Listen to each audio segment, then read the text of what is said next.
Hi guys, it's Sam from Made by Erland. I'm super excited to show you guys the newest pattern by Sewfisticated Craft Designs. This is the Xaria Refresh. For those of you who don't know, the Refresh is the third installment of the Xaria series by Sewfisticated Craft Designs, and I'm so excited for it. The Refresh is a water bottle bag or a wine bottle bag, and it is absolutely delightful. We all know there are water bottle bags on the market. What makes this different is its size and its usability. It is super easy to make, and what I really love about it is the unique base that we've got there. I've never seen anything like this, to be honest, so I was so excited when I saw it. So the water bottle bag is absolutely adorable, this Refresh. It's big enough to fit a water bottle or even a wine bottle. The pattern comes with two versions, the clear version or a fabric version. So you can pick and choose what you like. The other thing that allows customization is the cinch. So you can either do a single cinch at the front like this one with one drawstring, or double side cinch like this one with the two. In this tutorial, I'll show you how to do both. This tutorial will be for the clear version of the water bottle bag. So make sure you check out the right video for whether you are making the clear or the fabric version of the Xaria Refresh. So why the Xaria Refresh and what's so different about it? What makes Xaria Refresh really exciting for me is the size. I've just mentioned it can hold anything. I'll show you guys this in a little bit closer. So I've made one of these to be given as a Christmas gift, and I'm also going to do one for a thank you gift, I think, for someone. And what is so amazing about it is you can fit a full size. This is a bottle of Moe champagne, so I can fit a full bottle of Moe in there without a problem. Whoops, lose the bag. And then in the front, these are slip pockets on the clear ones. I can easily put a bar of chocolate in there. Do not be like me. Do not eat your chocolate before giving it to him. This is the only chocolate bar I had left at the house. Sorry.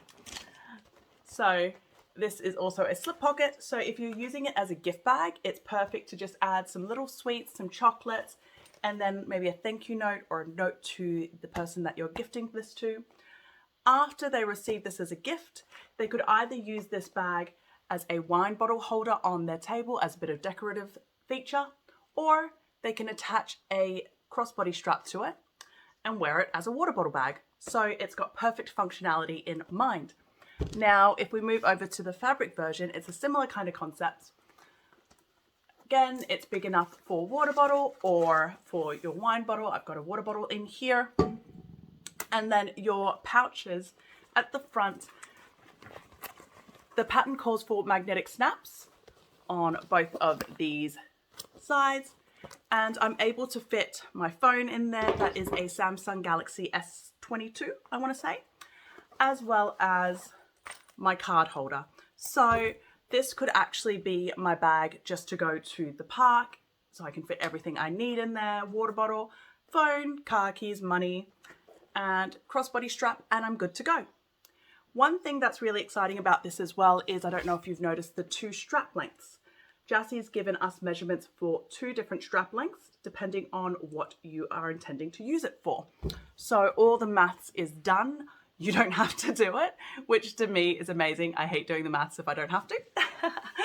Now, if you already own the other two bags in the Xaria series, do you need this bag? Is it just a longer version of that bag? No, it's not. So what's so exciting about this series is the Xaria series is a drawstring series of bags. So even though they're all drawstring bags, obviously different sizes, what's amazing about it is the construction method, although similar, is different. So the Xaria Noir had an oval base. So we're learning how to install oval bases with it. The Xaria Charm had boxed corner base. This one has an inverted V base. So this again is a different base construction. Now, if you said to me, Sam, I don't want to do an inverted V, I just want a box corner. Don't worry, the lining is a box corner. So you can easily mix it and do a box corner on the outside as well if you wanted to. But why would you? Look at how cute that is. I absolutely love this feature. It's so cute. The other difference with the Refresh compared to the other bags in the Xaria series is the way the drawstring is actually installed. So the Charm and the Noir had similar ways of installing the drawstring. The Refresh is completely different. So Jassy has changed it up again to make sure that she's giving us value for our money and that we get to play around with it and see what each thing is like. So I won't talk any longer. I've taken up enough of your time. So follow me along on this tutorial. I do cover both the front cinch and the side cinches. So just make sure you skip and miss that chapter if you are doing the other version. Otherwise, if you want to sit through an extra half an hour of my video, I'm so happy for you to do that, honestly. But otherwise, I have two different videos. One is for the fabric version, one is for the clear version. So make sure you click and you're watching the right one to what you are making, because I have tailored it especially for you guys. Anyway, it's Sam from Made by Erilyn. I can't wait to get sewing with you guys. Okay, so let's get started by talking about some of the supplies that we're going to use. So for this one, I am doing the clear vinyl version. So if you were doing the fabric version, I do have a separate video for it. So go look at that one. I won't be showing the fabric options here. You may notice throughout the video, I may have changed fabrics or what I'm working on. That's because I'm filming multiple at the same time, but the steps are exactly the same. Okay, so this is what I'm working with today. So for the drawstring panel, I am using a waterproof canvas in this gorgeous print here. Obviously clear vinyl. Today I'm going with a completely clear one because I want to showcase the waterproof fabric that I've got. I am using Vibrant Vu for the accent on the drawstring casing. So I really like Vibrant Vu for the drawstring casing because it's beautiful, soft and drapey, and it also adds a beautiful textured look to it. So that's why I'm using the Vibrant Vu. It's also waterproof. So anything for a bottle bag, I believe, should be waterproof. That's a personal thing, but that's what I like to do. For the linings, the base, as well as the grab handle and D-ring tabs, I am using Sewfisticated Twill from Sewfisticated Supplies for all of them. The reason that I've chosen Sewfisticated Twill is because it's a beautiful lightweight fabric, but it's also super durable, it's wipe cleanable, and it's waterproof. So it's perfect for water bottle bags. So that's why I'm using that. Stabilizer, so this is super simple. We just need a base stabilizer. I am not using insulation on the base. You can if you want to. For the clear, it's actually not even needed at all because obviously the rest of it isn't insulated. So I am using premium Sufficient foam by Sewfisticated Supplies. It doesn't have to be adhesive, but this is what I have. I love the structure of it, so that's what I'm using. Okay, moving on, we also obviously need some cord. So for this one in particular, I'm doing the front cinch with one drawstring cord.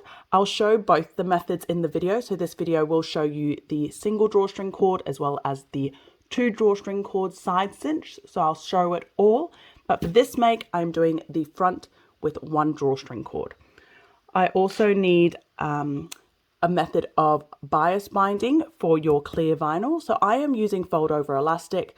Obviously you can do homemade bias tape. You can use pre-made bias tape. Plenty of options out there for however you like to do it. Should use this one first. 2 D-rings. So I don't have any more D-rings left in the color I wanted. So I'm using oval rings. The pattern has instructions for either 1 inch or 3/4 inch. So it's up to you whether you do the 1 inch or the 3/4 inch. Jassy's done all the maths, so you don't have to worry about doing any of that. It's all there, but just make sure you only cut 1 D-ring tab based off whether you're doing 1 inch or 3/4 inch D-rings, okay? Moving on, these things are optional. So first of all, a toggle. So a toggle, I think personally, is super important if you want to get a nice cinch, especially if you are using this as a water bottle bag moving forward, which I will be. It just gives it a better finish, a better clean close. So that's what a cinch looks like. cord covers. So this is completely optional, but again, I just think this is going to be a really classy bag at the end, so I really want to use cord covers. These are some gorgeous ones that I've used before. You can also get little plastic versions. You can even use beads. On the Sewfisticated Craft Facebook page, someone actually even showed how you could make your own with fabric, so check that out. There's plenty of options, or you can just leave it raw. That's not a problem at all. It doesn't affect the functionality. This is purely decorative. Okay, so let's keep going. Moving on, here are some notions that you may find useful with this pattern. So of course, your clips, your a way to burn threads or webbing. So for me, it is a lighter, seam ripper, because hopefully you've all heard my seam ripper curse by now. You need to have it near your sewing machine, otherwise things go wrong. I like to use either pokey sticks or a hemostat to hold fabric if need be, so I like to have them nearby. A hump jumper is really useful in this pattern. If you do not have a hump jumper, machine needle boxes can also help as well. So I had to use that on one case when I couldn't find my hump jumper. Now, painter's tape is super helpful with this pattern, as well as double-sided tape. And this one here I've included here. This is a corner tool, a boxy corner tool that I've managed to get from Brymax. They're a company here in Australia. The pattern does have a box corner for the lining. It is included in the pattern piece, so you do not have to do this yourself. It's not a measure yourself and cut, it's in the pattern. But if, like me, you struggle with cutting straight lines, this tool has been invaluable for me. So if you do make a lot of boxy corners, I definitely recommend it. It's amazing. Jassie's included the measurement of the box corner in the pattern, so you can just use this ruler to cut it, or hand measure it, or use the pattern piece, of course. So that's all the notions, and we'll keep moving on. What we're going to work on is the grab handle. So you'll notice in the instructions for the grab handle, Jassie has two different measurements for you. So today I'm using the shorter measurement. So there's two different measurements depending on whether you are going to be using the bag for, say, bottles of wine, where obviously it's a taller bottle, and so therefore needs a longer strap handle or grab handle, or for a normal water bottle. So that's the difference. Today I am doing the shorter one. So first of all, what we're going to do is we're going to, on the wrong side, mark a line right down the center. So the way I do it, that's easiest for me, is I just fold either side, clip it to mark the center, and then with the ruler, I do a line straight across from one end to the other. Next, what we're going to do, if you're using double-sided tape, we're going to put double-sided tape on either of the long ends, and we're going to move it in to meet the center. So I am not using double-sided tape today because, to be honest, I think I've got a bad batch of double-sided tape and it is gummying up my needle. So for those of you who don't know what that means, it means it's leaving a sticky residue on my needle. Because of that, my stitches aren't coming out right. So for me, it shows up on the bottom side. I'm working with Sewfisticated Twill. So I absolutely love this fabric because it's really great at leaving marks and holding its shape when you tell it what you want it to do. So that's why, for me, I can get away without using the double-sided tape. So there we go. So once we folded it to the center and meeting the center, what we're going to do is we're going to fold it again so that that is all enclosed. If you wanted to, you can, again, put a bit of double-sided tape along that long edge before you fold it together, just so it all holds. But for me, with the fabric base that I'm working with, I am just going to fold and clip. There we go. So, and now what we're going to do is we're going to take it over to the sewing machine and we're going to sew all around it with a 1/8 seam allowance. So follow me over to the sewing machine. Okay, so we're over at the sewing machine. We are top stitching this together. So I like to start on the edge that has the opening, just so, especially because I'm not using double-sided tape, just to get it all closed up ASAP. So this is with a 1/8 seam allowance, and it's a top stitching stitch, so go with a longer seam length.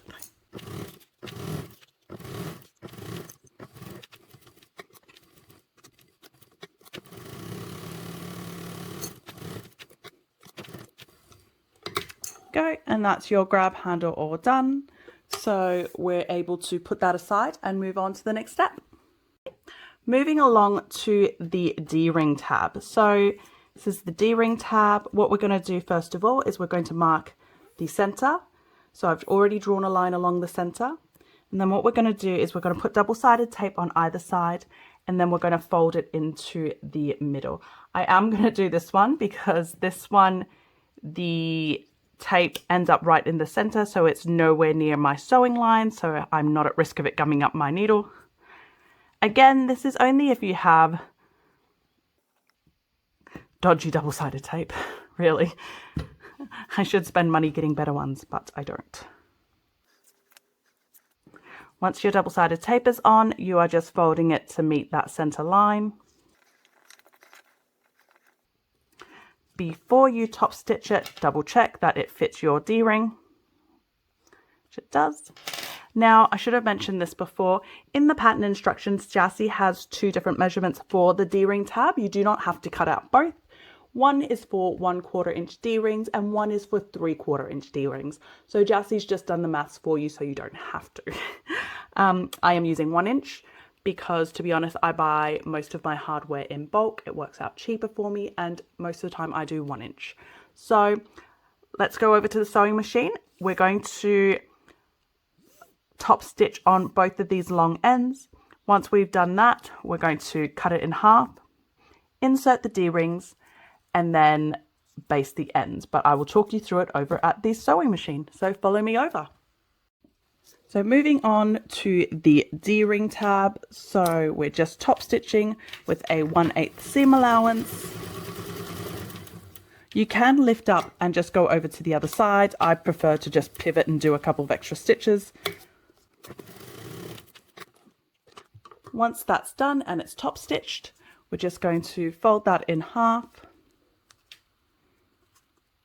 and cut it into 2 pieces. Going to get our, pretend this is a D-ring, thread it through. Make sure the side that had the opening is on the inside. Fold it together and base stitch that closed with a 1/8 seam allowance.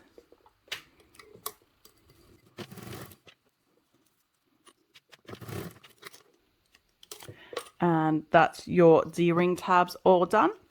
So we can put those aside for now and keep moving on. Okay, so now we're going to work on the clear vinyl. I really wish I got a patterned one to show you guys clearer, but I really wanted to use a clear one on this one. So this is clear. So with clear vinyl, if you've not worked with it before, obviously it is like a plastic base, so you can't iron it if you've got kinks or anything in it. So what I like to do is I like to warm it up with a hairdryer overnight. Well, not overnight, but I like to warm it up with a hairdryer. Don't have it too close so it doesn't melt. And then afterwards, put it underneath something flat. So put it on a table nice and flat. And then I like to put something heavy on top of it. So that helps smooth out any wrinkles that there might be. Okay, so moving along. So what we're going to do with the clear vinyl is we are going to we're going to bind it. So all we're going to do is, first of all, recognize which one is your top compared to your side. So if this was patterned, it would be easier because hopefully it would be directional. You'd be able to tell.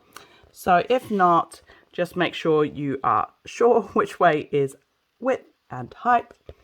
And we're going to get our bias tape. If you've never bound before, an easy option is grab some double-sided tape, put some double-sided tape on either side, and then literally stick it on. Okay. However you like to bind, that is fine. Do it your way. What I like to do is when I'm over at the sewing machine, I like to, because I use fold over elastic, I just fold it, literally put it there, and as I go, ease it on. I have another video about how to bind using fold over elastic, so feel free to check it out for more hints and tips on how to bind with fold over elastic. But otherwise, we'll go straight over to the sewing machine and I will show you guys how to do that top bind. Okie dokie. So we're over at the sewing machine. If you've never sewn with clear vinyl before, you may find that you need to adjust your sewing machine's tension a little bit. So just have a play with it. I found whenever I'm binding it, for some reason, it doesn't seem to worry it as much. It's only when I'm sewing literally just a couple of layers of clear together. Anyway, so what I've just done is I've just burned the end of my fold over elastic because obviously, it's a burnable material, and by burning it, I am able to seal the ends so it doesn't fray. And I'm just putting the bias tape on and I'm binding this with a 1/4 inch seam allowance. So this is just the way that I find easiest. Instead of pre-preparing it, I just come over to the sewing machine and I just literally fold it over as I go. And as I come to the end and I've finished it, I then take it off and I cut the thread and the excess at the same time. And again, anytime you cut fold over elastic, just give it a little singe there. There we go. That's one done. And we're going to do the same with the other one as well.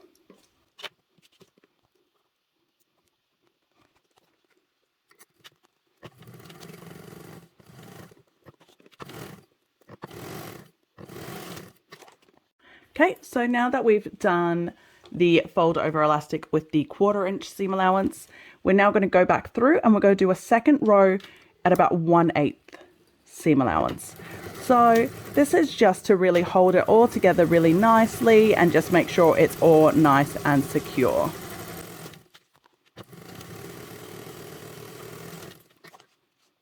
There we go, and we'll keep moving on. Okay, so we've just finished putting the binding on to those clear panels. We've done the 2 lines, one at a 1/4 inch, one at 1/8 inch. Now what we're going to do is we're going to attach these onto our drawstring panel exterior. So what we're going to do is we're just going to line the bottom to the bottom, line them up nicely, clip it in place, and then we're going to sew that all together or baste that together with a 1/8 seam allowance. And we're doing the same with the second piece as well. Okay, so we'll head over to the sewing machine and we'll get that basted on the sides as well as the bottom. Now, here's a little thing. If you've not worked with clear vinyl much and you're not sure, some sewing machines prefer for you to sew it upside down like that so that your fabric is on your sewing foot. Some prefer it with the clear vinyl up. So with mine, I've got a vintage machine. It's a metal base. I've found that if I have the clear down, it tends to stick a little bit more. So I like having the fabric down and the clear up. But I do have a Teflon sewing foot, so it will glide over the clear vinyl. So that's just something to bear in mind. But let's move over to the sewing machine. Okay, so I am just basting, the clear onto the drawstring casing. So this will be done at a 1/8 seam allowance, and it's just a basting stitch. So a nice long stitch length is perfect. If you don't have a Teflon foot like I do, and you're finding that you also can't sew it upside down with the fabric side up and the clear down because the clear is getting stuck to your sewing machine, what I have done in the past before I've gotten a Teflon foot is use a bit of baking paper. So get some baking paper. I think maybe in the US it's called parchment paper. I'm not exactly sure. And just put it on top of the clear, and that just helps your sewing machine glide over it. And then once it's basted on and it's sewn on, you then just rip the baking paper off. So that's worked for me until I finally found a Teflon foot. But to be honest, it was just costing me too much in baking paper. And it just seemed like such a waste. Okay, so that's the first one done, and we're doing the same again with the second one.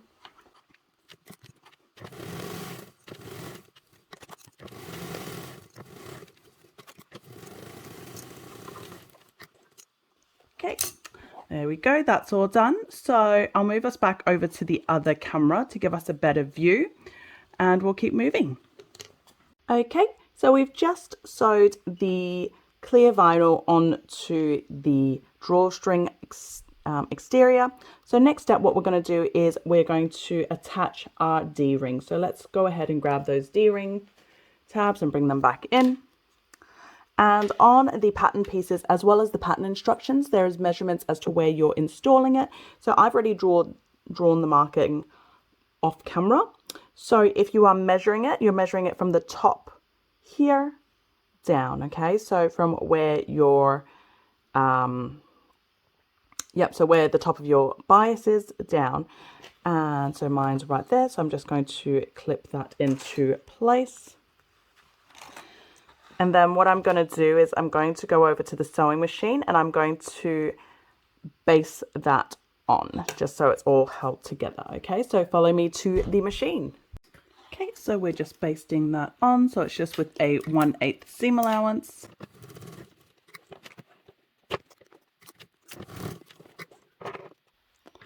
Go, and we'll go back to the other view. Okie dokie.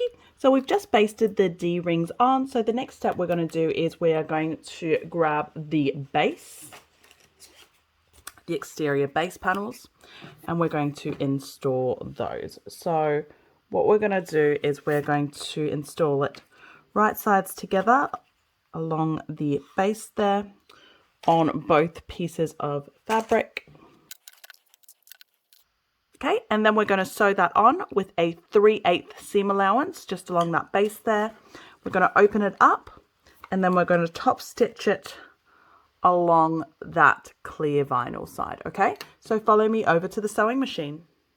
Okay, so once again, we're doing this at a 3/8 seam allowance. So this is right sides together. So for me, right now, this step isn't as tricky as some of the other ones, just because your clear vinyl is sandwiched in between. The bottom obviously has your drawstring panel, drawstring exterior, and the top is your base. So this is actually one of the easier bits to sew as far as the clear vinyl goes. One thing I forgot to mention, which I probably should have, it is noted in the pattern as well, but choose your base fabric very carefully. Don't go with anything too bulky or too thick, especially if your machine can't handle it, because it can get quite thick and bulky very soon. Okay, so that was with a 3/8 seam allowance. So now that that's done, what we're going to do is we are going to quickly just cut off that seam allowance there in those corners. This just helps to reduce the bulk a little bit. And then, like I said before, we're going to open this up and then we're going to top stitch. So we're going to move that base up and underneath towards the clear side, and we're going to top stitch on the clear side. So that means we are now back sewing on the clear vinyl. So again, like we did before, if your machine isn't great with clear vinyl, if you don't have a Teflon foot, use get some baking paper to put on top. But honestly, if you can, definitely try finding a Teflon foot. I've had a few people say that they have problems with Teflon foot still not working. In all honesty, it could be that your Teflon foot is not Teflon. I say that because I went through, I think this is my 4th or maybe even 5th Teflon foot that I bought before it was a real one. All the other ones were just plastic. And not realizing, because I've never seen one before, I didn't know it was wrong when I received them. I just thought this isn't working. And then I'd try again until I got the right one. Okay, so now we're just doing the same thing on the other one as well.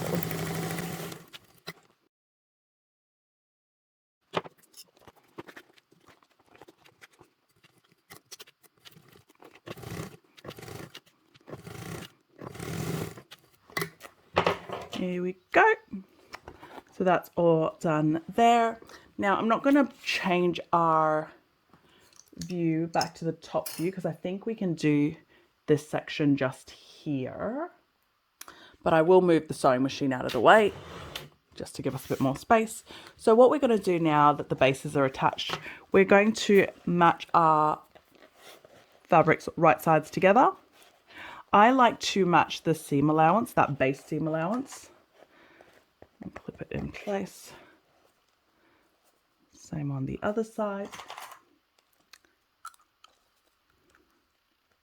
Because what we're going to do now is we're going to sew the base together, the two bases together, and we're going to do that at a 3/8 seam allowance. And then once that's done, we're going to open it up, we're going to flatten the seam, and we're going to top stitch on either side. So let me bring the machine back in so we can just keep going. So that's the two bases, and this is at a 3/8 seam allowance.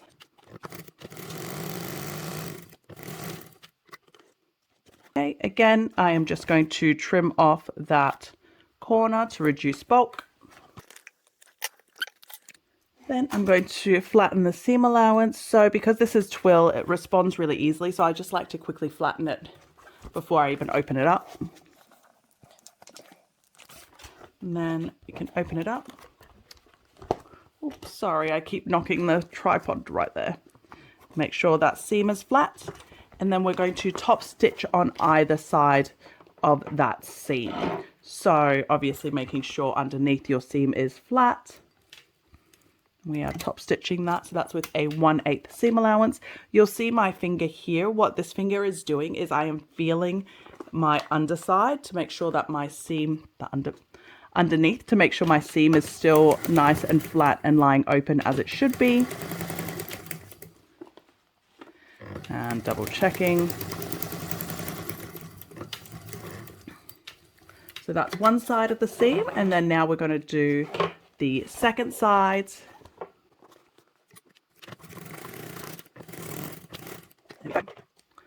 So that's all top stitched. So on the underside, that's what it'll look like. Your seam is flat and it's just top stitched on either side. Okay. I'll move us over to the top angle actually, just to give us a better view of this next step. Okay, so follow me over. Okay, so we've just sewed the bases together and we've top stitched on either side. So now what we're going to do is we're going to match these back up. Right sides together. I like to match again. I like to do the seams and try to match that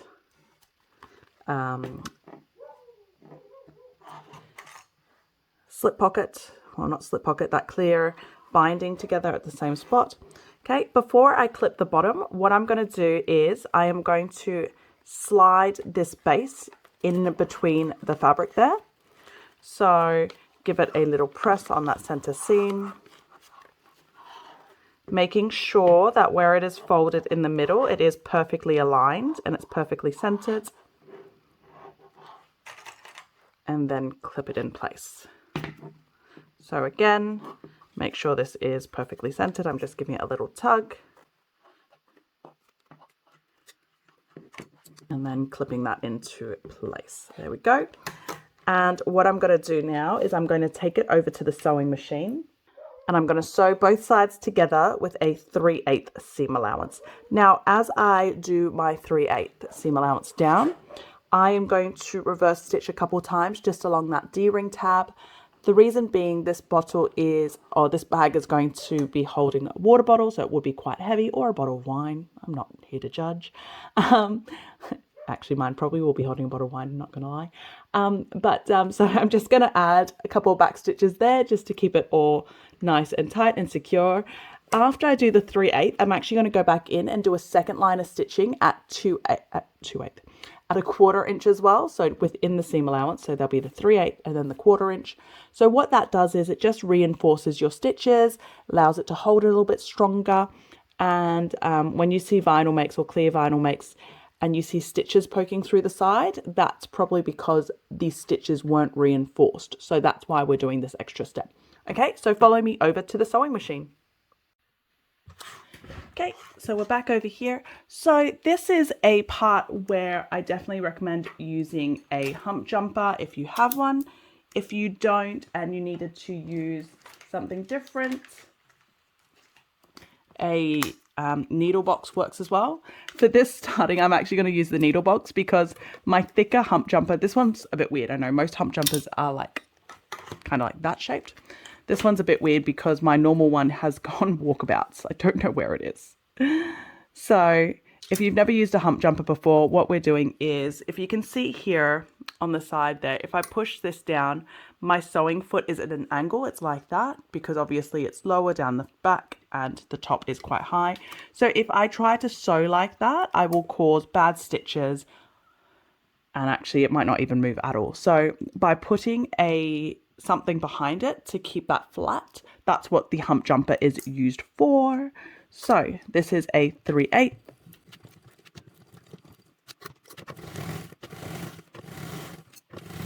Okay, as I come here, this is where my D-ring tab is, so I'm just going to reverse a little bit, come back up. Okay, now this is where it's just fabric and my clear vinyl ends. So again, I'm going to need a hump jumper. Now, hump jumpers normally have a indent in it, so that allows you to just be able to keep going. If you were using this, and obviously you can't just put that there. So what I've done in the past is actually just put it underneath your wider side of the sewing foot. Okay, so it still has enough give to hold your needle up so that it gives it the leverage that it needs. So that's the 3/8, and then I'm now going to go back in and do a 1/4 inch as well, just to reinforce those stitches. With the 1/4 inch one, I'm not going to keep going right to the edge because I just need to reinforce the bit that has the clear. Obviously, you can go right to the edge if you wanted to. I'm just, yeah, I don't want to admit it, but it's not needed, so I'm being lazy about it. Okay, so, and the other side, same thing, 3/8 seam allowance.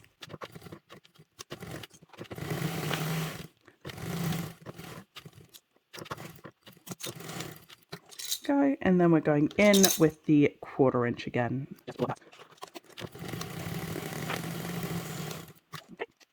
There we go. So that's all sewn together now. I've just cleared off some of those stitches.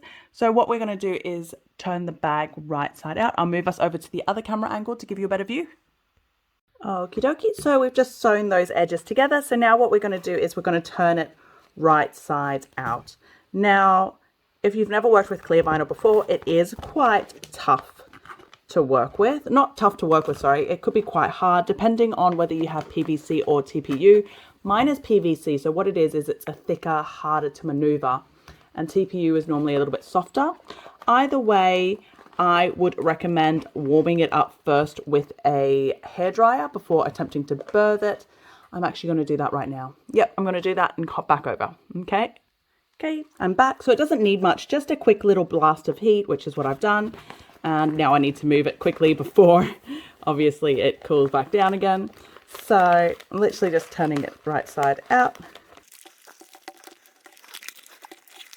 If you need to blast it with the hairdryer again, feel free to do so. And what I'm doing now is, as I'm pushing that base out, I'm just pushing these straight edges, running my hand, my hand's right here, running my hand along it.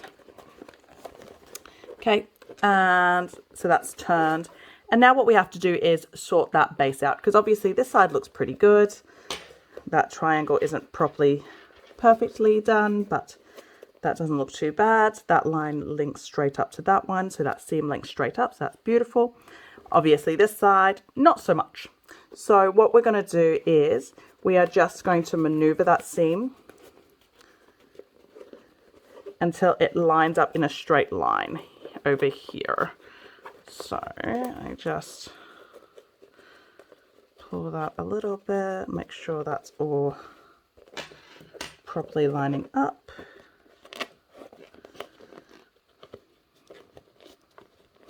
So that's the main thing, is making sure that your seam lines up. So if your seam along there lines up, this triangle will end up being a beautiful inverted V, which is what we are looking for.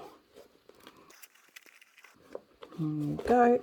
And again, I like to really take time on this base and really get it perfect and happy, because this is like a really big feature of the bag, that inverted V. So it's important that we take the time to really push out the corners and make sure everything is good with it, which it is now. I'm very happy with that. Okay, so that's your exterior done. So we're going to move on to the next portion, which is the interior. Okay, moving on to the interior panel assembly. So first of all, we're going to start with the drawstring panel lining. So we should have 2 pieces of it. We're just going to work on 1 piece for now. And on the pattern, on the pattern pieces and on the pattern piece instructions, there are markings. So if you're measuring it from the top down. So there's 1 marking there, and from the base up. So this is what we're leaving open for our birthing hole. Okay, so I've also done the same thing and marked those 2 markings on this side as well. The reason being is on this side, we're going to take the seam allowance in a little bit to help give it a snugger fit. So I've gone ahead and marked them on both sides. You only need to do 1. I've done both. Okay. Now what we're going to do is we're going to clip the 2 pieces right sides together. So I like to, when I'm clipping pieces like this, some of you may know I'm not the bestest cutter in the world. I actually like to match up the bottom box cut corners. To me, I think it just gives a better finish. Okay, so I've kind of clipped that. So now what I'm going to do is I'm going to take it over to the sewing machine. I'm going to leave this bit open. So this bit I'm not going to sew at all. I'm going to sew this together with a 3/8 seam allowance, and then I'm going to L shape back out here. So I'm going to go up, down, out this way. Leave this open, sew this with a 3/8 seam allowance. The same thing, come in there, then down. I'm going to sew the base together at the, I'm going to sew the base together at a 3/8 seam allowance as well, straight across. And then over here, I'm going to do 3/8 until I reach the first marking. Then I'm going to move in to a 1/2 inch seam allowance, so an extra 1/8.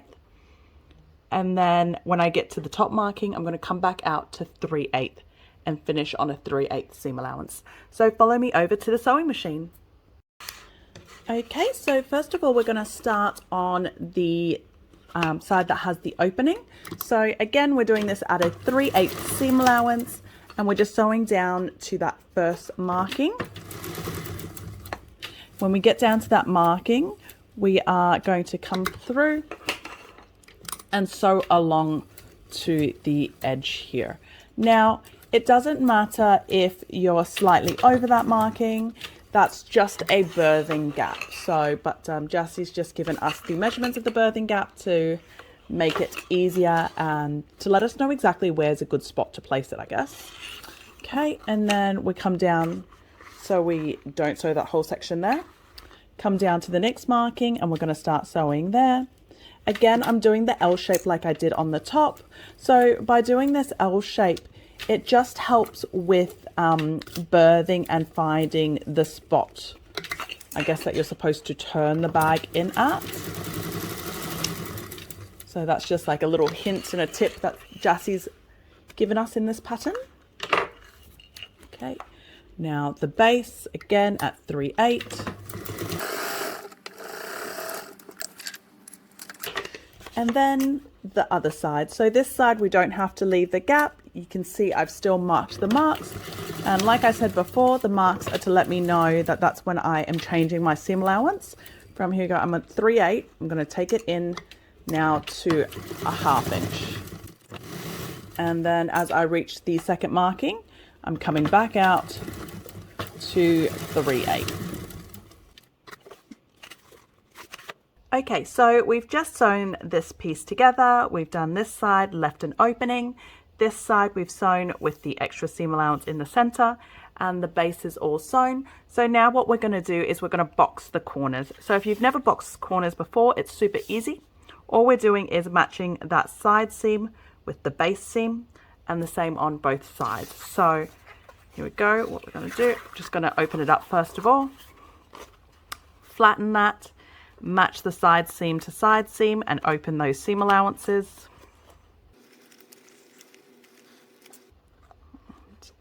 Clip it together, and you should have a very beautiful flat, just like that, line there. We're going to do the same on the other side.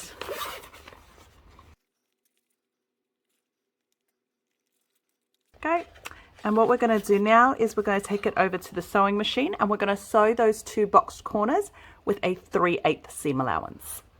Okay, so we're doing this with a 3/8 seam allowance. I just like to make sure that my seam allowance stays open, so that's why I had my hand right there holding it open. And then the other side.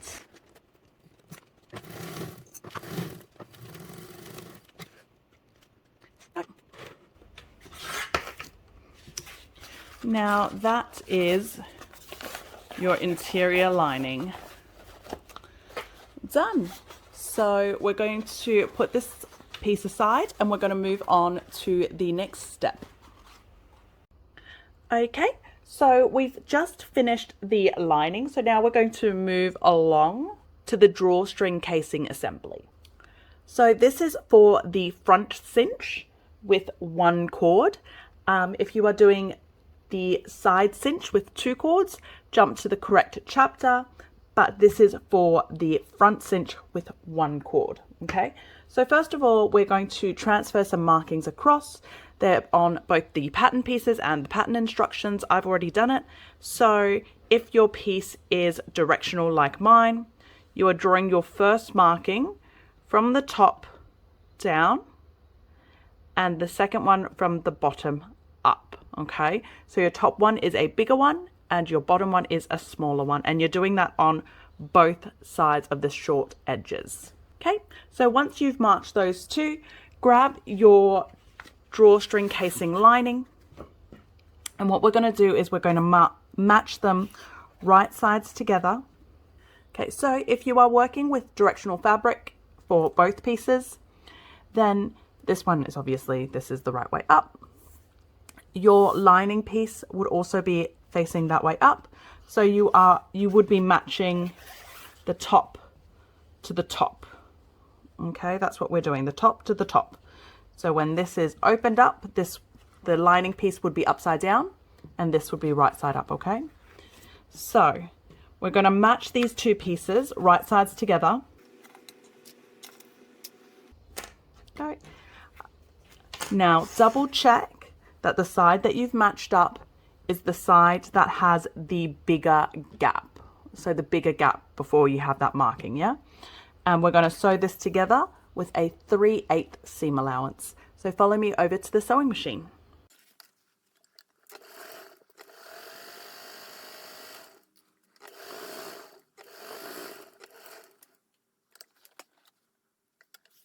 Okay, so now that that top is sewn together, we can open up that seam allowance and flatten it. If you would like to give it a little press over at an iron, that could be a good idea. It just helps open it up that little bit better. I'm going to quickly hop over to the iron just to give that seam allowance a little iron to keep it open. So give me 2 seconds. Okay. So I've just gone to the iron and I've just ironed that seam open just to make it a little bit easier. And now what we're going to do is we're going to match the short ends, so that end and this end, right sides together. I like to match that seam instead of the bases, just in case, again, I've not cut my fabric completely straight or exactly the right measurement. So what I'm going to do now is I'm going to take it over to the sewing machine and I'm going to sew it together with sew this line together with a 3/8 seam allowance. But I'm going to leave that section that I've marked open. Okay, so I'm not sewing along there. I'm going to leave this bit open.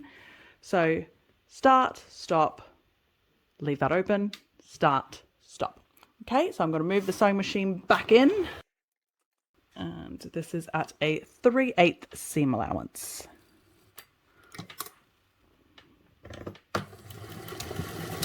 With this one, we don't have to do the L shape because it's not a birthing hole. This is the hole for the drawstring. So we're just going to stop it, leave it open. Just make sure you backstitch it.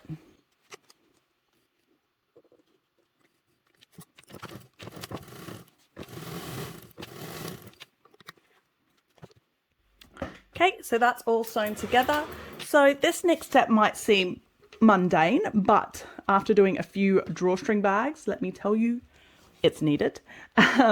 So we're going to grab a little bit of double-sided tape.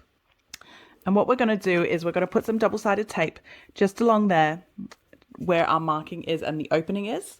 And then I'm just going to fold it down like that. And we're doing it on both sides. So what this does is it just helps it when it comes time to insert the drawstring, that your drawstring isn't getting caught in the seam allowance because the seam allowance is being held open.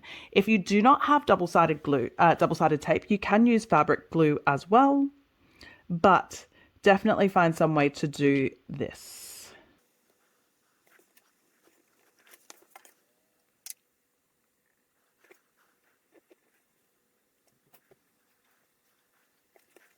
Go. And here we have a helpful tip from the tester, from one of the testers, Melina. She has suggested to add a couple of reinforcement stitches just along either end of that opening. So if you were to do that, all we're doing is bringing the sewing machine in, double check where my opening is, and I'm literally just right there, right on the reinforcement. Right on that seam, I'm just going back and forth a couple of stitches. Okay, just like that. And again on the bottom. Now, this is not part of the instructions. This is just if you are a little bit worried, the fabric that you're using might be a little bit softer, or the person that you have in mind to use this bag might be a little bit rougher, then this is obviously a great step just to add that little bit of security to help keep that bit a little bit safer. There we go. So that's right there and it's reinforced.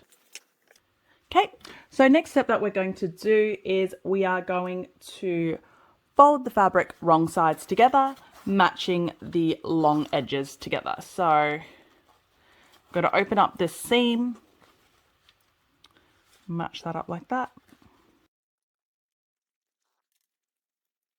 Now, as you'll see, as you match up that long edge together, that some of the lining is peeking up through the top. That is exactly what we want.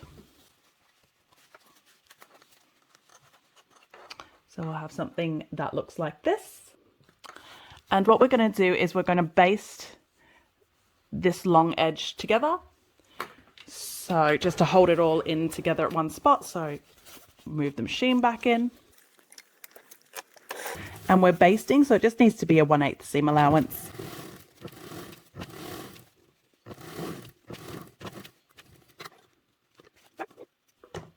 Move that out of the way again. And that's all done. And we'll keep moving on to drawing lines, but I might move us to a different camera angle just to show it a bit better. So I've just moved us over to this camera angle to show it a little bit better. So right now what we're going to do is we're going to draw our sew line. So first of all, we're going to find where our drawstring hole is. So for me, it's right there. Mine's easier to see thanks to the tip from Melina. So I've got like a little bit of thread there, so I know exactly where it is. But otherwise, you can obviously feel for it. There is a measurement in the instructions, so you can measure exactly how far down it is. And what we're going to do is we're going to grab our fabric safe pen.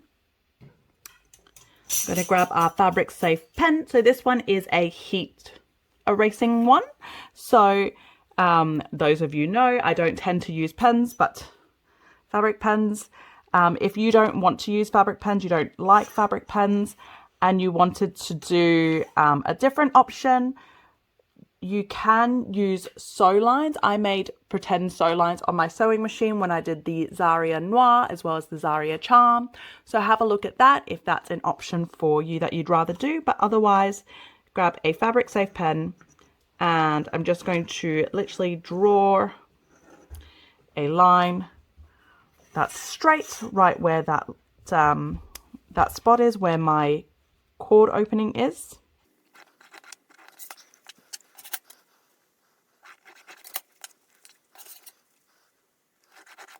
There we go. And that's all drawn and all done. Okay, and now what we're going to do is we're going to grab our grab handle. And what I'm going to do first is I'm going to mark a couple of spots. So where my seam allowance was there, I'm just going to fold it straight across. I'm going to mark a spot right there. I'm going to match the seam with that mark I've just made. And I'm going to cut those two corners as well, just to mark it. Then I'm going to move on to my handle. So I'm going to grab some double-sided tape. Jassy says about 3/4 of an inch worth of double-sided tape. As you can tell, I'm not very good at measuring or breaking double-sided tape. And we're just going to stick it down on either ends of the handle. If your handle has a right side and a wrong side, then stick it on the wrong side.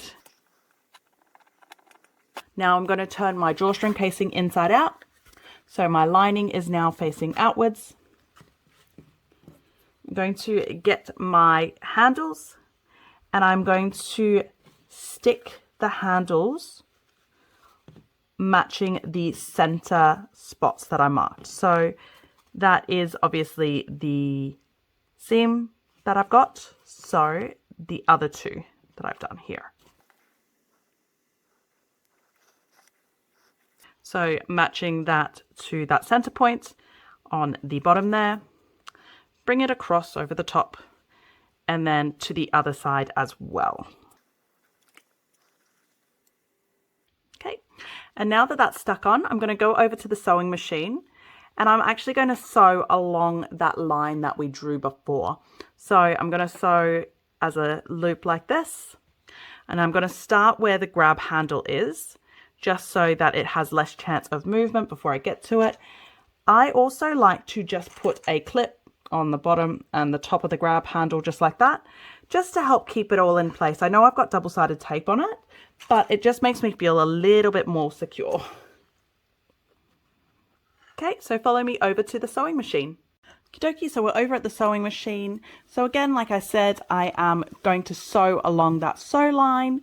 If you didn't have fabric safe pen and you wanted to do a pretend sew guide like I've done on the Xaria Noir and the Xaria Charm, this is where you would stick it down. So you'd measure the base to here, to that line, and you'd put for me, I would put a piece of painter's tape on my sewing machine to create a fake sew guide. But anyway, if you did a line, you don't have to do any of that.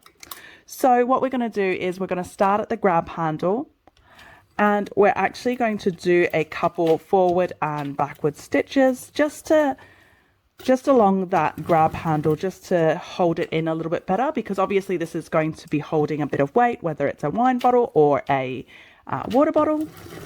So we just want a little bit more stability on those grab handles, and then we're just sewing along that line. Like to just do a little bit at a time and then flop it over so I can have a nice flat surface that I'm working with. And then as you get back to the grab handle, just again, do a couple extra stitches.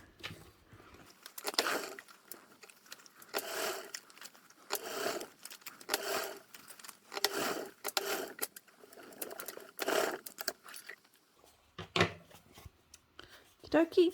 So that's all done. The grab handles are sewn on, and now we're going to attach this to the interior panel. So follow me back over to the other table. Okie dokie. Okay, so we've just finished sewing that seam on. So actually what I'm going to do now is I am going to, for me it's the easiest way, I am going to quickly go over to the sewing machine and I'm going to get rid of my sew line that I drew on my fabric. So because I used a heat dissipating one. I just like to do it now before the bag gets bigger, especially if I'm using vinyl or anything that might melt. This way I'm guaranteeing I'm not melting anything. So I'll put you guys on pause for a second and go get rid of that line. Okay, so I've just gotten rid of my pen marking.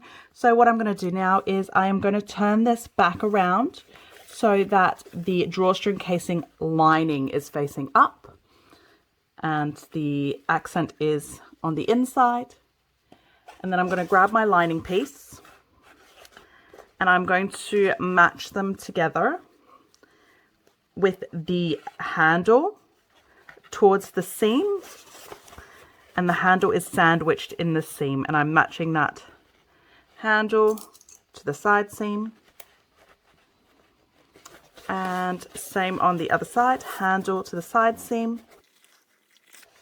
Then I am going to match these centers. And then I'm going to go over to the sewing machine and I'm going to baste that all together with a 1/8 seam allowance. So the big thing here to double check is that your casing is inserted the right way. So your handle should be sandwiched in between the casing and the lining. And you should, when you're looking at it, you should be able to see your accent and the peekaboo lining, okay? So that's how you know you have it the right way out or the right way round. So follow me to the sewing table and we'll sew that together. So we're just basting it together with a 1/8 seam allowance. Okay, so we're over at the sewing table and we are basting this with a 1/8 seam allowance.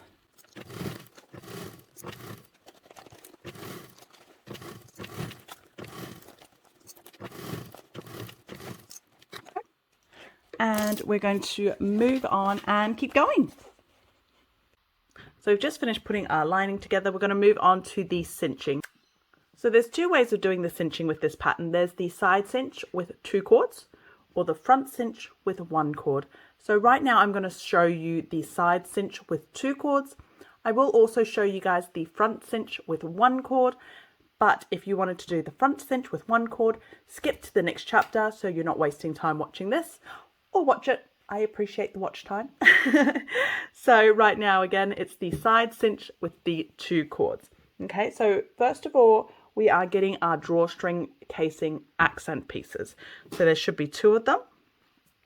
On the wrong side of it, which I've already done off camera, you're going to be marking 2 marks. So you can either transfer it from your pattern piece or copy it from the instructions and measure it out. The main thing to be wary of is that the bigger gap, the bigger measurement, is on the top of your fabric, if your fabric is directional, okay? So the top has the bigger measurement and the bottom has the smaller measurement. So you are measuring from the top and from the bottom, okay? So once we've measured that, we're going to be placing both of the accent pieces, right sides together, facing the same direction. So both of them are facing that way if it's a directional piece, so top to top. And we're clipping along that side there.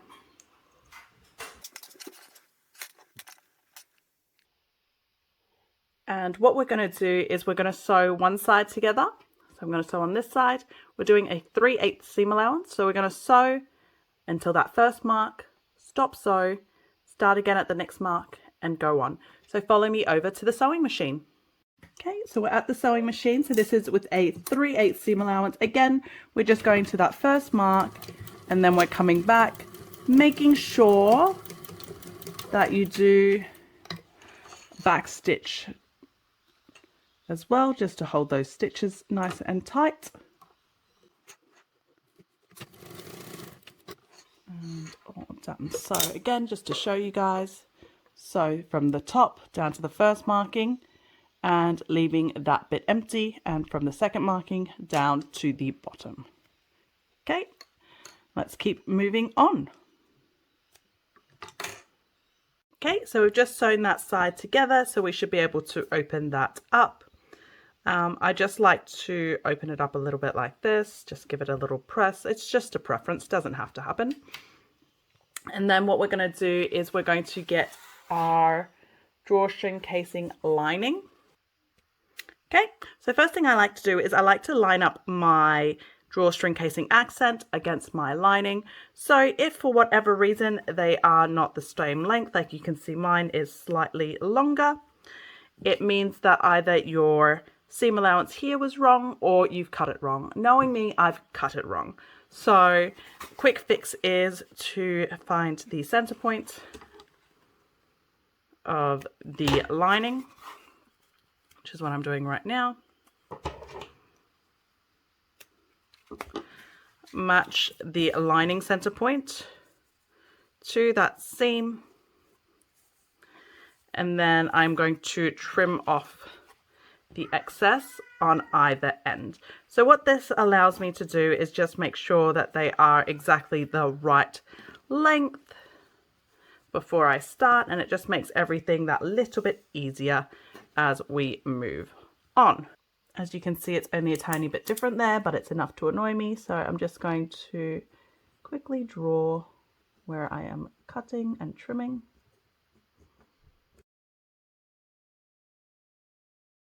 Okey-dokey. So now these two pieces should be the same size, which it is, and I can keep going on. Okay.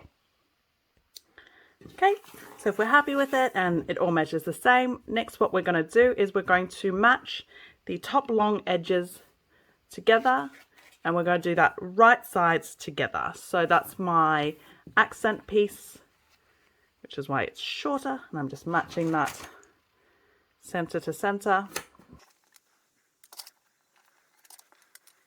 And then what I'm going to do is I'm going to sew that all together.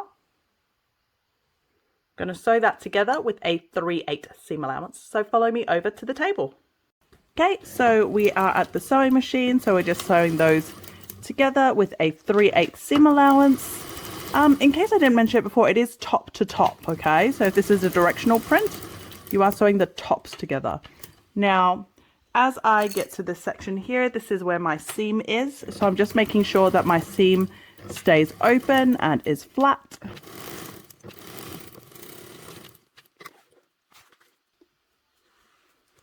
Okay, again, if, like I said before, if the one or the other is longer, just give it a quick trim to make sure that they are the same length. This will just help with the whole installation, the whole process later on. Okay, and let's keep moving on. Okay, so we've just sewn that together, the top to the top. Now what I'm going to do is I'm actually going to open this up. And I'm going to go over to the iron, and I'm just going to open the seam up and give it a quick little iron to keep that opened up.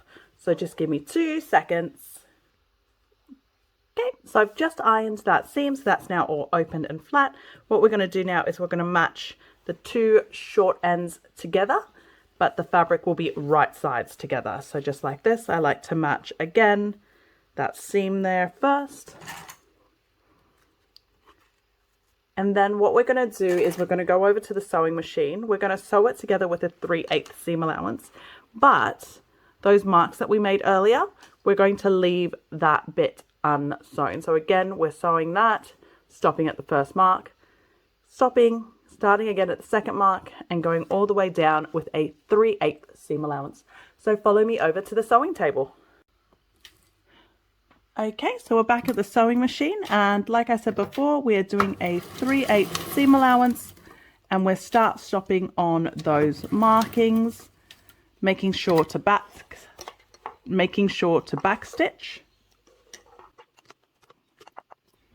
Starting again at the second mark.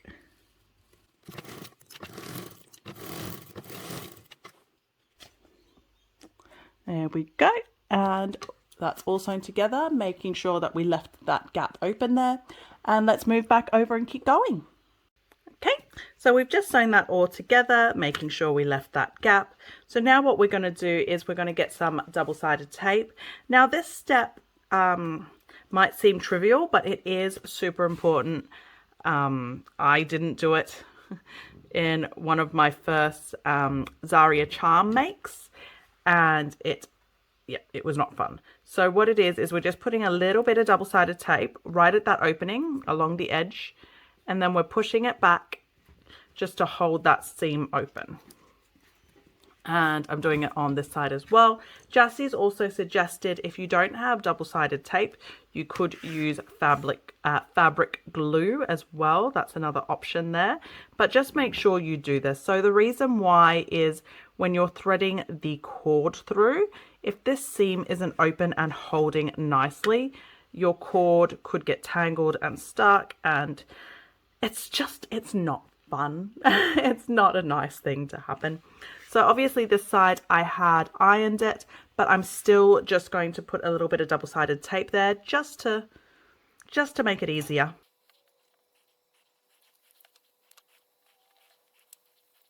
Okay, so next what we're going to do is we are going to kind of fold this in on itself. So we're going to match that, you know, base together, wrong sides together. Just flip it in on itself. Just opening up that seam. Make sure that's all lined up so the base all lines up beautifully. And what you'll find is that you have this kind of done. So, and what we're going to do now is we're just going to baste our lining to our accent along the base line there. So go. So I'll take us over to the sewing machine, and I'm just going to baste all of this little circle here with a 1/8 seam allowance. Okay, so I'm basting it just like this. It is a loop, so I just have to watch where I'm going. Just a basting stitch, so just a 1/8 seam allowance, nice large stitch length. Beautiful. And let's keep moving on. Okay, so I've just basted that bottom, and so now I have a nice beautiful loop. So what I'm going to do next is I'm going to find my little drawstring gap that I've left there. So Jassie's given us measurements, so you can measure it to double check where it is. I'm not going to measure it because I don't want to bring a ruler onto camera. And there's my other one there. So what I'm going to do is I'm going to get a fabric safe pen, and I'm going to draw a line.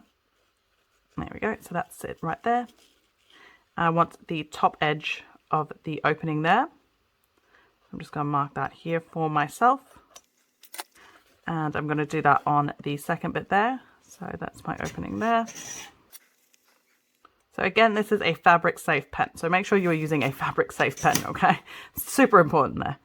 And what I'm going to do is I'm going to line these two lines that I've just made up to each other, making sure that it is straight. And I'm doing that again on this side as well. So I'm just going to bring this over here. So I'm continuing on with this line. And then hopefully these should line up. Okay. So I've now drawn a sew line all the way around. That is just on top of my opening there for my drawstring casing. Okay.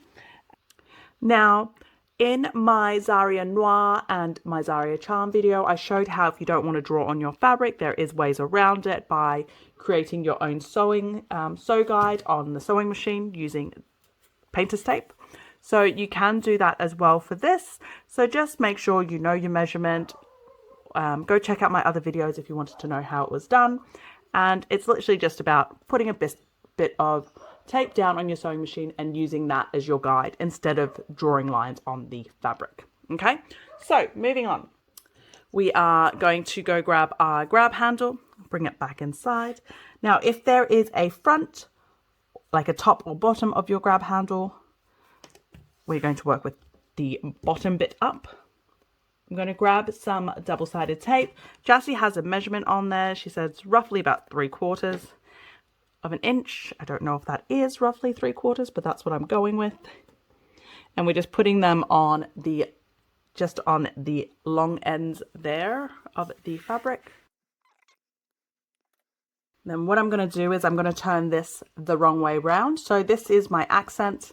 That's why it's got an accent poking, lining poking. So I'm going to turn it to the lining side up. Again, this is my 2 cinch one, right? So what I'm going to do is I'm going to stick this handle onto this bit here. So I'm matching the seam with the grab handle along the base. I'm just clipping it in, and then I'm flipping it over and doing the same on the other side seam as well. Again, just looking for that seam, matching that up center to center, and clipping it right there. There we go. Now, you do not have to clip it because obviously you've got double-sided tape, but I just like to clip it because I like to, I don't know, to me it just feels a little bit safer. It feels like my handle's going to be more straight lined, I guess. So I just like to do that. I clip the bottom and the top just like that. And then what I'm going to do is I'm going to go back to the sewing machine and I'm going to sew along my sew line. So obviously my sew line's on the inside because that's the easiest way for me to see it. And I'm going to be starting on the grab handle. I'm going to reverse stitch around the grab handle a little bit. When I come around to the other grab handle, I'm going to do the same just to give it a little bit more extra strength because this bag is obviously going to be holding heavy things. Okay, so follow me to the sewing machine. Okay, so I want to make sure you guys have a good angle of this. So, okay, going to come right in. So that's my sew line there that I've drawn before. If you were doing guidelines like I was talking about, you would have your tape somewhere around here. And so you would just be guiding your fabric base right along there, okay? But that's not what we're doing. We're doing on the sew line today. Okay, so I'm starting right on the handle. Normally you wouldn't pull the fabric this far back. I'm pulling it to let you guys see it. Otherwise, I'm quite happy to let it stay like this normally. And we are just sewing literally on the line that we've drawn. Remembering to keep the fabric in front of you straight. So I'm just, before I go on and keep moving, I am just taking that clip off now that that's on. And I'm just straightening this, make sure the fabric is all straight and level. There's nothing bunching up. And here I'm coming up to the grab handle again. So I'm just reverse stitching. Again, just making sure your fabric is always nice and flat.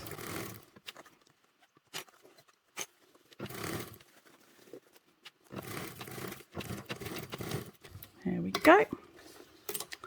That's all done and that's all sewn together.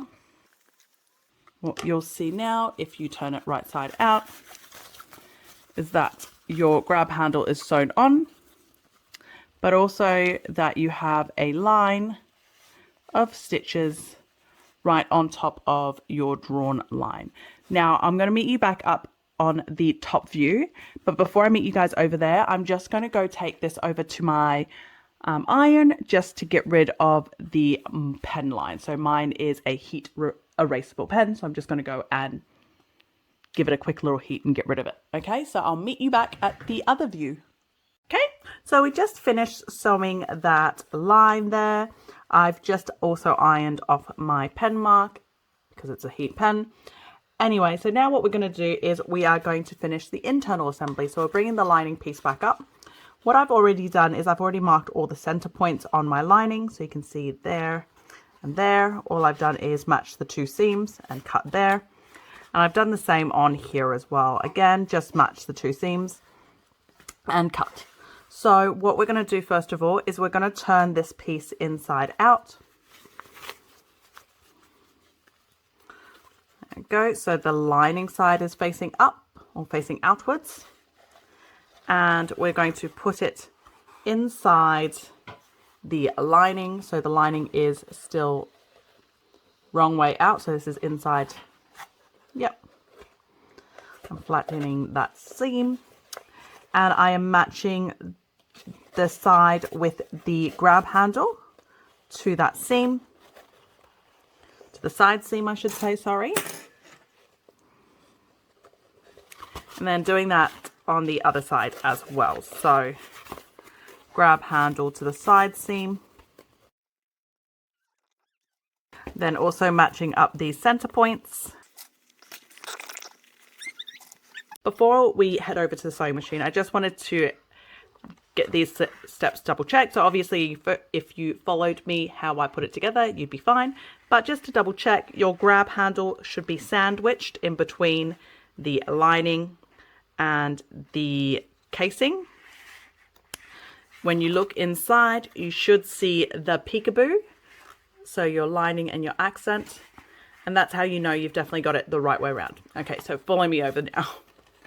So I've got this all clipped, so we're going in and we're basting this, so it's just a 1/8 seam allowance. Okay.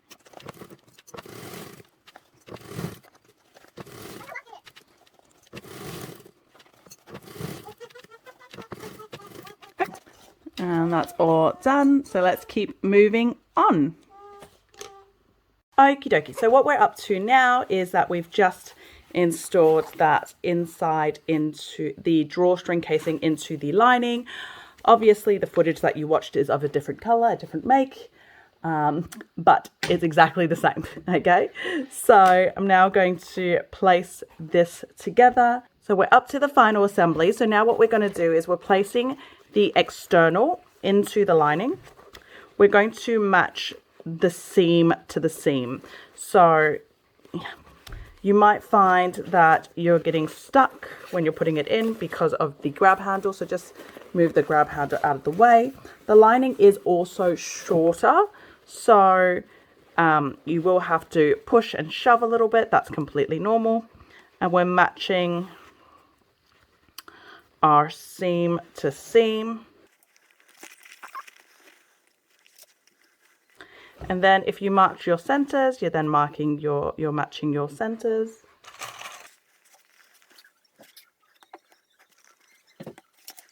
And then what we're going to do is we're going to go ahead to the sewing machine and we're going to sew all of that together with a 3/8 seam allowance. So follow me over. Okay, so we're over at the sewing machine and we're just sewing everything together with a 3/8 seam allowance.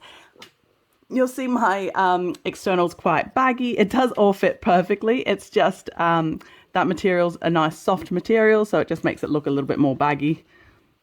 There we go. So we're doing this at a 3/8 seam allowance. So we're doing it as a loop. So as you can see, I'm going to be sewing it and looping it around as I go. So the main thing, I'm pulling this out of the way to show you guys, this isn't something that you need to do. So the main thing that you're doing as you're doing this is making sure that this whole section here is flat. And I like to pull forward, so just continuously maneuvering the bag forward so that you have plenty to work with before you get to it. And we're just continuously maneuvering.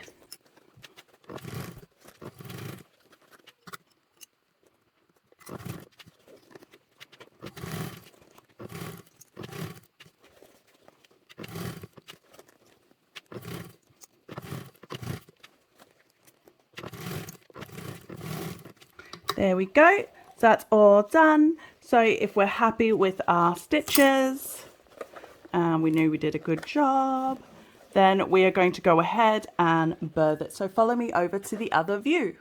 Okie dokie, so we've just sewn all of that together. So now we just have to birth it. So just going to quickly grab that and pull the external out from the lining birthing hole. There we go. What I like to do is quickly give those box corners from the lining a nice little push out. Go. Now, before we move on, the next thing we're going to do is we are grabbing our base stabilizer. So again, mine is a Sewfisticated foam. I'm not actually taking the Sewfisticated backing off it. I'm just placing it straight in.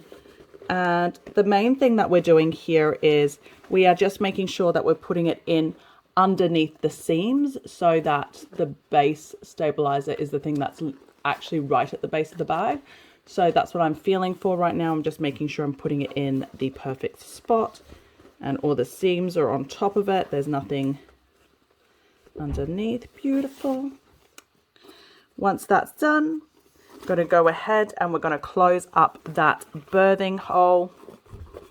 If you did the L-shaped stitches, then it should be super simple. Put your fingers in it and it will automatically go to the right kind of spot for you. And just folding that in and clipping that shut. There we go. And what we're going to do is we're going to go over to the sewing machine and we're going to sew that shut. Now, you can also hand stitch it. If you hand stitch it, the stitches obviously will not be seen if you use a slip stitch, so it's a little bit of a neater finish. However, if you just use matching thread and you go nice and close to the edge, it will actually work just as well. Or at least it'll close up the gap. But that's what most people do, is just say machine stitch it. Because nobody's got time for hand stitching. Okay, so follow me over to the sewing machine. Okay, so we're just closing up this gap. So I'm just trying to maneuver the bag in there now. The main thing, like I've said before, is trying to get as close to the edge as you can or you want to, while still having both pieces sewn together. Okay, so it's definitely a learning curve, but it's easy.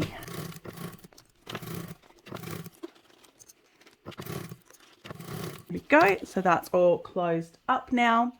So we'll head back over to the other view. Okay, so we've just sewed that birthing opening shut. So now all we're doing is just flipping that in. Your bag is pretty much done. Now all that we still need to do is the drawstring. Like I've said before, this one is a front cinch with one drawstring, open it with only one drawstring. But if you were doing the sides, the method is exactly the same.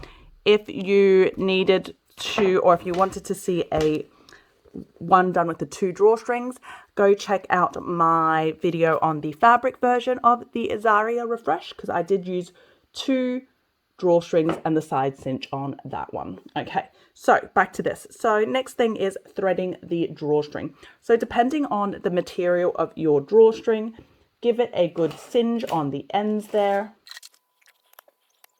So that just prevents it from fraying.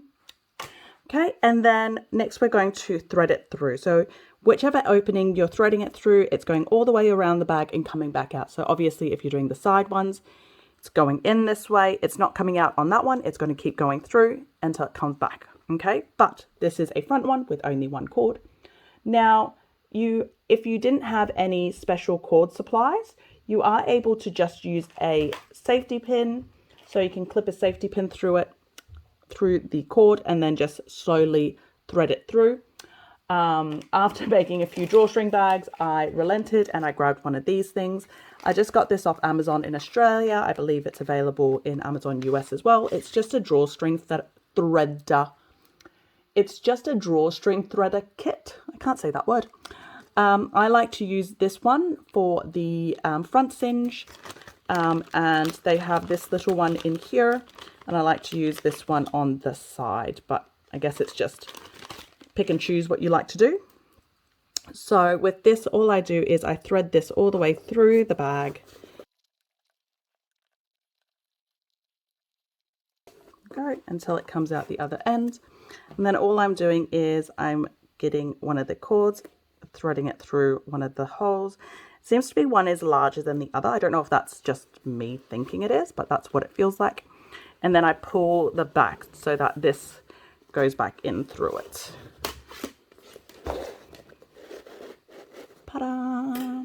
And that's your drawstring cord threaded. So depending on what hardwares and what else you are using, this could be you done now. So all you need to do is knot it just like that and you're done.